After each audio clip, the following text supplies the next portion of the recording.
Welcome back to Xinjiang. Today is the 15th and I'm making my third video on this train. It is about 2 o'clock right now in the afternoon and I still have about 8 more hours to go. Technically it's supposed to arrive at 10. I don't know technically it's supposed to arrive at 10. I don't know if it will be on time. Usually these trains are not on time. But it probably won't be too much of a delay. It'll be like an hour, half an hour, something like that. I just had my lunch. Instant noodle in a cup. This is my nice metal cup with my toothbrush. So I break the instant noodle in over here and put on hot water. It's nice to bring your own utensil.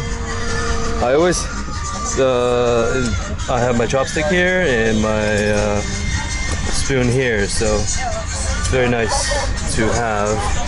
Also water bottle, canteen, and toilet paper. You must have toilet paper everywhere you go in China because they are not provided anywhere. Like if you don't have it, think about the disgusting things you have to do. Think about it. I'm not gonna talk about it like on YouTube, so you figure it out what you have to do to get your ass clean in a no toilet paper situation. Rocks, leaves, fingernails, figure it out. Anyways, so far it's pretty good. It's not so bad. Not as bad as all the trains I've rode before. Not as packed, maybe because Xinjiang is relatively far away from the center of China. Not a lot of people come here except if you're a local Muslim or if you're a tourist. Not a lot of people here. As you can tell from my last video, most of the seats are empty, but right now they're all filled. I've got my nice roommate here who I've shared lunch with. He very nicely broke bread with me, even though we don't speak the same language, but you know, breaking bread doesn't need to have too much language in common. We just smile, nod, and shared our food together, which was nice. Yeah. You know, as long as you don't keep too much preconceptions about these people, not like, oh, these Muslims are evil terrorists. They make really good friends. Except sometimes they're kind of rude and loud. Maybe it's because they don't have the same sense of like privacy or personal space as Westerners do. Most Chinese people don't either. So if you grow up in North America or Europe, you have the whole personal private space and sense of self kind of ingrained into you.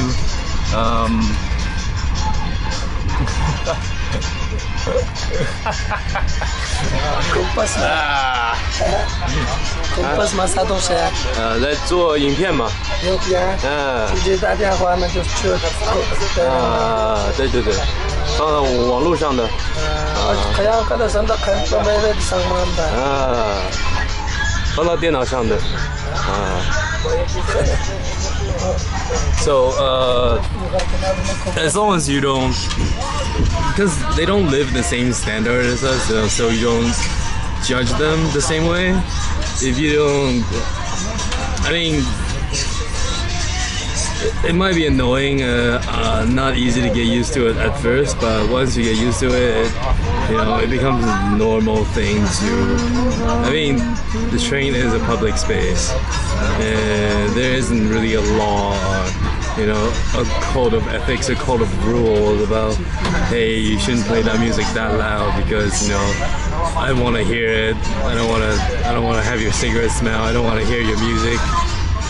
It's more of a Westerner thing. It's not that we're more advanced or civilized, it's just that we have different rules. And we're used to ours and they're used to theirs. Perhaps if they come to, you know, where we live, they'd be really weird out about why we're so far apart from each other. Why is there so much personal space? Why isn't everybody hanging out and helping each other? And maybe they would be really weird out too. Oh yeah, what I was gonna say. So 8 more hours until I arrive on my destination, the most eastern city, eastmost city of. Did my grammar go bad while I was in China? or is my grammar already awful? Eastmost city of China, of Xinjiang, Kashgar. I expect there'll be a lot of miscommunications and not a lot of Hans are in Kashgar, so my Mandarin will be completely useless. My only advantage in China, I'll be just like any other foreigners in China, completely without being able to communicate. Oh yeah, I was gonna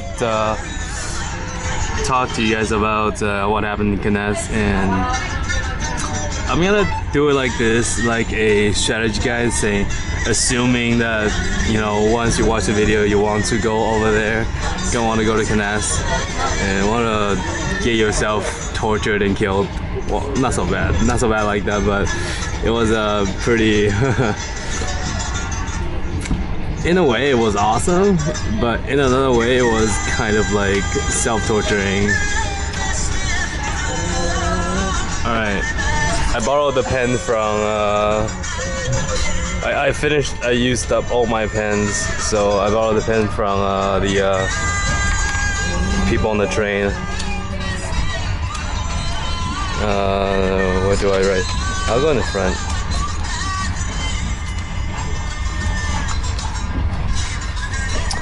Yes, when I get bored I write some poetry, and you guys will never ever read about it or hear about it. It's private poetry, okay? Okay, so this is what happens. This is Urumqi. Okay, here's the city of Urumqi. Urumqi. Then you take about a 12-11 hour bus ride to Borjin.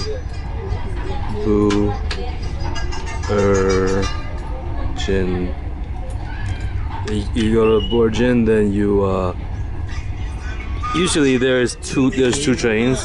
One is in 11 in the morning, 11 a.m. The other one is 8 p.m. There's 2 trains to go to Borjin. You could take the 11 in the morning train, and you arrive over there at night. Then you can go to the hotel. Hostel over there is a hostel called the Xiaobailu, the White Lamb, or the Xiaobailu is the white deer, and the Xiaobaiyang is the white lamb. There are 2 hostels over there, which I recommend. Both are really nice.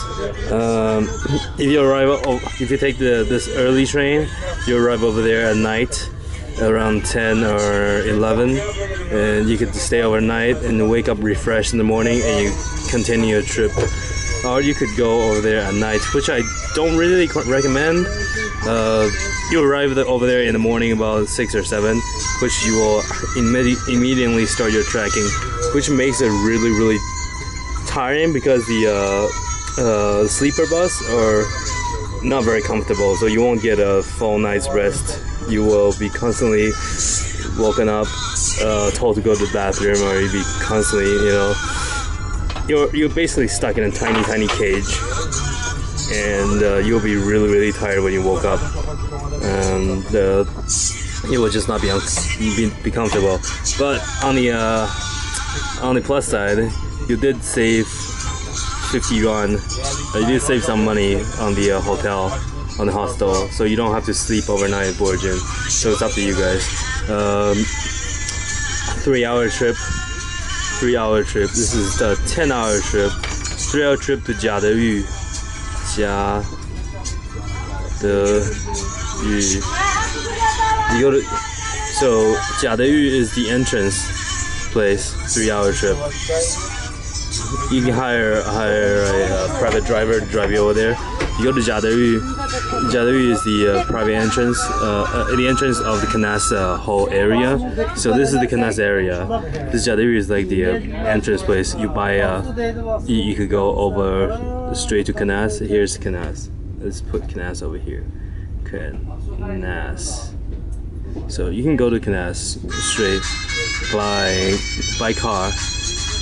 That's about another 3-4 hours. 3-4 hours right here.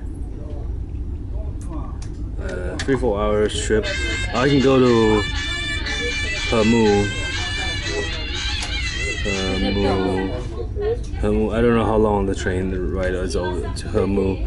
Or you could go to Haba River. Haba River County, and go to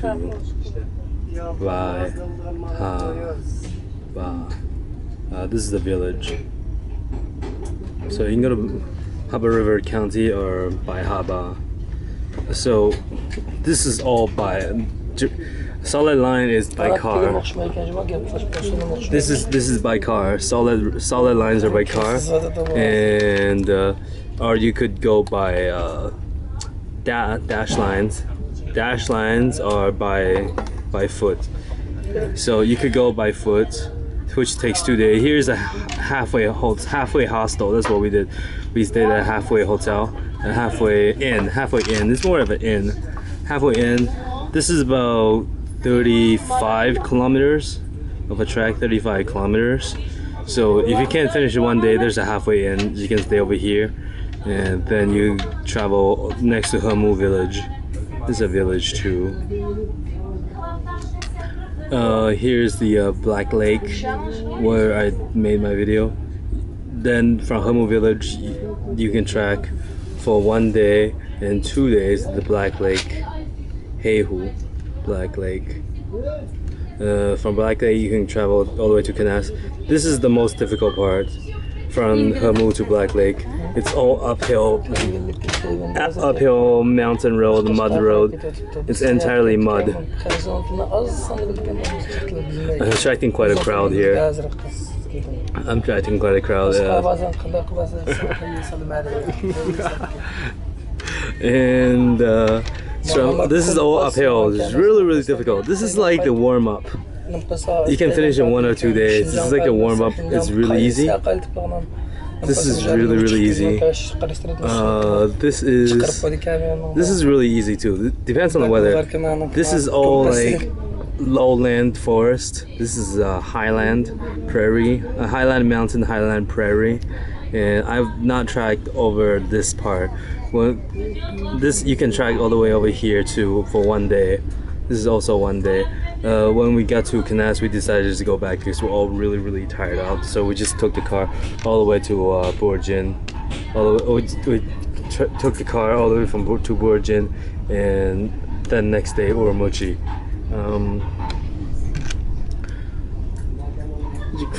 What to say is the things over there are really expensive. So buy your food, buy your supply.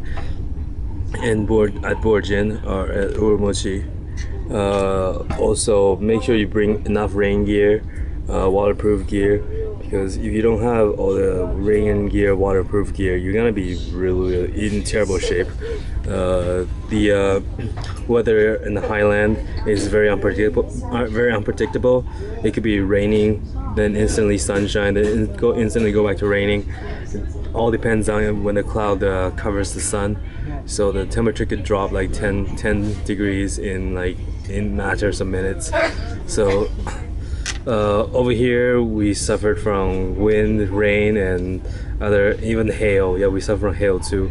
And over here the next day all day sunshine, nothing bad. So make sure you have good shoes and good gear, and don't be like us, we're silly. And that's it for this video. I'll see you guys later.